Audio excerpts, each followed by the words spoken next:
عالمی rating agency Fitch نے پاکستان کی ساورن کریڈٹ ریٹنگ C+ سے کم کر کے CCC- کر دی۔ اس کی وجہ زر مبادلہ کے ذخائر میں کمی اور بیرونی کھاتوں کی بگڑتی ہوئی صورتحال قرار دیا گیا ہے۔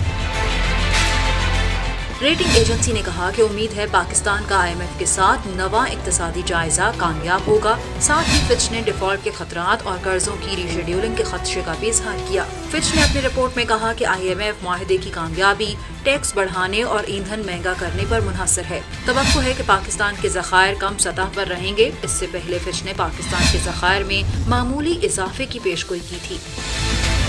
فچ نے IMF سے معاہدے کی صورت میں پاکستان کو $3.5 ارب ملنے کی امید ظاہر کرتے ہوئے کہا کہ عالمی مالیاتی ادارے کے پروگرام کے باوجود پاکستان کو مزید $5 ارب کا انتظام کرنا ہوگا۔ عالمی ریٹنگ ایجنسی کی رپورٹ میں کہا گیا ہے کہ پاکستان کا کرنٹ اکاؤنٹ خسارہ $4.7 ارب ہو سکتا ہے، جبکہ سال 2022 میں پاکستان کا کرنٹ اکاؤنٹ خسارہ $17 ارب تھا۔